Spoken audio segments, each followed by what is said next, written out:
સુરતના વરાછા વિસ્તારમાં ચાલતા કૂટણખાના પર એએસટીયુની ટીમે સફળ રેડ કરી હતી. ગ્રાહક, દલાલ અને મહિલાને ઝડપી પાડ્યા હતા. સુરતના વરાછા વિસ્તારમાં ભાડાના મકાનમાં દેહ વ્યાપારનો ધંધો ચાલતો હતો, જેમાં ભાડાના મકાન રાખીને દલાલ દ્વારા ગ્રાહક અને લલનાઓને બોલાવી શરીર સુખ માણવાની સવલતો આપવામાં આવી રહી હતી.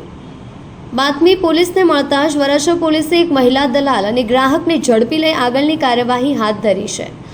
આ અંગે મળતી માહિતી અનુસાર વરાછા પોલીસ મથકના હદ વિસ્તારમાં જગદીશનગર વિભાગ 1માં આવેલ કૃષ્ણા અપાર્ટમેન્ટમાં મકાન નંબર 1 અને 4ના ભાડુઆતો મકાન ભાડે રાખીને ત્યાં દેહ વ્યાપારનો ધંધો ચલાવતા હતા.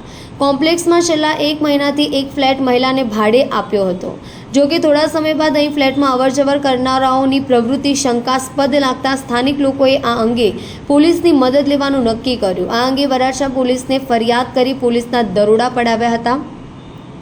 દરોડા પડાયા બાદ પોલીસે અહીંથી જનકબેન, વિજયભાઈ, હરિભાઈ, ભરતભાઈ, જયરામભાઈ વસાણી તથા આ કાવતરામાં સામેલ દલાલ ફ્લેટના મનીષભાઈ, મનસુખભાઈ ગોહિલ, હરીશભાઈ, દુલાભાઈ કલસરિયાને પકડી પાડ્યા હોવાનું સામે આવી રહ્યું છે.